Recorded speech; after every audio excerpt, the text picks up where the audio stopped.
നിങ്ങൾക്ക് അറിയാം, നമ്മുടെ രാജ്യത്തിൻ്റെ ചരിത്രത്തിൽ തന്നെ ഏറ്റവും ഒരു അപൂർവമായ ദിവസമായിരുന്നു ഇന്നലെ.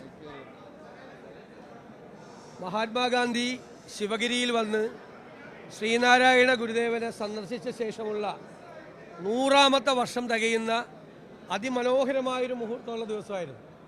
ആ ദിവസത്തിലാണ് ഗാന്ധിയുടെ പൈതൃകമുള്ള തുഷാർ ഗാന്ധിയെ ഈ ഫാസിസ്റ്റുകൾ തടഞ്ഞു നിർത്തി അധിക്ഷേപിച്ചത്.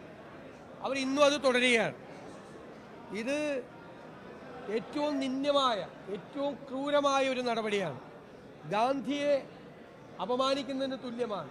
ഗാന്ധി ഘാതകരെ ആദരിക്കുന്ന ആളുകൾ, ബഹുമാനിക്കുന്ന ആളുകൾ ഗാന്ധി നിന്ദയാണ് ഇന്നലെ തുഷാർ ഗാന്ധിയോട് ചെയ്തത്. യഥാർത്ഥ ഗാന്ധിയോടുള്ള നിന്ദയാണ് ചെയ്തത്. ഒരു കാരണവശാലും ഇത് വെച്ചുപറപ്പിക്കാൻ പാടില്ല. സംസ്ഥാന സർക്കാരും പോലീസും അതിശക്തമായ നടപടി സ്വീകരിക്കണം. ഇത് ദേശീയ തലത്തിൽ കേരളം പോലുള്ള ഒരു സംസ്ഥാനത്തിന് അപമാനകരമായ കാര്യമാണ് നടന്നിരിക്കുന്നത്. കേരളം ബാക്കിയുള്ള സ്ഥലം പോലെയൊന്നുമല്ല.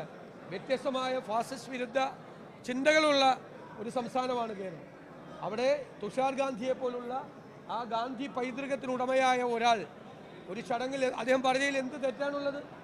ഇന്ത്യയുടെ ആത്മാവിൽ പടർന്നു കയറിയ അർബുദമാണ് RSSും സംഘപരിവാർ എന്നാണ് അദ്ദേഹം പറഞ്ഞത്. ഞങ്ങളെല്ലാം പറഞ്ഞുകൊണ്ടിരിക്കുന്നതാണ്. ഫാസിസമാണ് രാജ്യത്തെ ഭരിക്കുന്നത്. അത് അവിടെ രാജ്യത്തിൻ്റെ ജനാധിപത്യത്തിൻ്റെ ആത്മാവിനെയാണ് അത് കാർന്നു തിന്നുകൊണ്ടിരിക്കുന്നത് എന്നുള്ളൊരു രാഷ്ട്രീയ യാഥാർത്ഥ്യം, ഒരു സാമൂഹ്യ യാഥാർത്ഥ്യം പറഞ്ഞതിൻ്റെ പേരിലാണ് അദ്ദേഹം അവമാനിക്കപ്പെടുന്നത്. ഈ കേരളം മുഴുവൻ, കേരളത്തിൻ്റെ മനസാക്ഷി മുഴുവൻ തുഷാർ ഗാന്ധിയോടൊപ്പം ഉണ്ടാകും എന്ന കാര്യത്തിൽ ആർക്കും ഒരു സംശയം വേണ്ട. അദ്ദേഹത്തിന് പൂർണ്ണമായ പിന്തുണ കൊടുക്കും. അദ്ദേഹത്തെ ഞങ്ങൾ കേരളത്തിൽ കൂടുതൽ പരിപാടികൾ ഞങ്ങൾ കേരളത്തിൽ കൊണ്ടുവന്ന് അദ്ദേഹത്തെ സംസാരിക്കും. അതുപോലെ വളരെ ഞെട്ടലോടുകൂടിയാണ് കണ്ടത്, തലശ്ശേരിയിൽ BJP CPM സംഘർഷമുണ്ടായ സമയത്ത് പോലീസ് ഇടപെട്ട് സംഘർഷം ഒഴിവാക്കാൻ ശ്രമിച്ചപ്പോൾ പോലീസിനെ ആക്രമിച്ചു CPMകാർ. മാത്രമല്ല, എന്താ FIRൽ എഴുതി വച്ചിരിക്കുന്നത്? ഞങ്ങളോട് കളിച്ചാൽ തലശ്ശേരി പോലീസ് സ്റ്റേഷനിൽ ഇനി ഒരുത്തനും കാണില്ല എന്ന് പറഞ്ഞ് ഉദ്യോഗസ്ഥരെ ക്രൂരമായി നിലത്തിട്ട് ചവിട്ടിക്കൂട്ടി പോലീസുകാരെ, CPM ക്രിമിനലുകൾ. എന്നിട്ട് ഒരു പ്രതിയെ അവർ അറസ്റ്റ് ചെയ്തു. അയാളെ ബലമായി CPM നേതാക്കന്മാർ മോചിപ്പിച്ചു.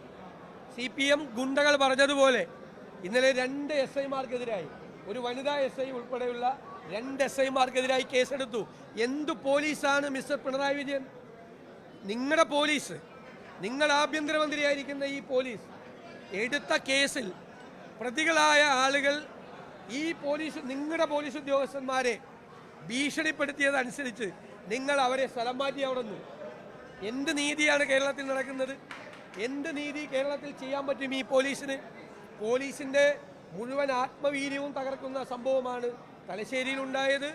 ക്രൂരമായിട്ടാണ് പോലീസിനോട് പെരുമാറിയത്. പോലീസിനേക്കാൾ വലുതാണ് CPM എന്നുള്ള മെസ്സേജാണ് കൊടുത്തത്. എന്തിനാണ് അമ്പലത്തിൽ ഉത്സവം നടക്കുമ്പോൾ അവിടെ പോയി ഇൻക്വിലാബ് സിന്ദാബാദ് വിളിക്കുന്നത്? ഇപ്പം അമ്പലത്തിൽ ഉത്സവം നടക്കുമ്പോൾ അവിടെ പരിപാടിയിൽ കയറി പുഷ്പനെ അറിയാമോ എന്നുള്ള പാട്ട് പാടുക. അതിൻ്റെ വീഡിയോകൾ ഇപ്പോൾ പ്രചരിക്കുകയാണ്. അമ്പലത്തിൽ ഉത്സവം നടക്കുമ്പോൾ അവിടെ പോയിട്ടാണോ ഇൻക്വിലാബ് സിന്ദാബാദ് വിളിക്കുന്നത്?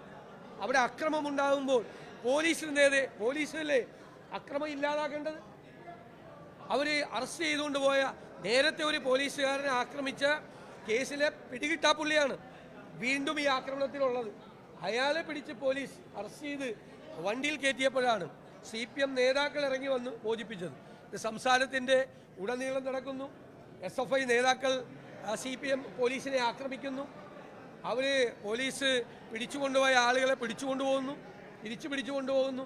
കേരളത്തിൽ പോലീസിൻ്റെ ആത്മവീര്യത്തെ മുഴുവൻ തകർത്ത പാർട്ടിയാണ് പോലീസിനേക്കാൾ വലുത്.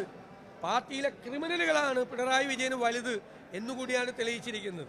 ഈ ഉദ്യോഗസ്ഥരെ സ്ഥലം മാറ്റിയത് കൊടുക്കുന്നൊരു മെസ്സേജ്, സന്ദേശം എന്ന് പറയുന്നത് കേരളത്തിൽ അപകടകരമാണ്. ഞങ്ങൾ ശക്തിയായി അതിനെതിരായി പോരാടും.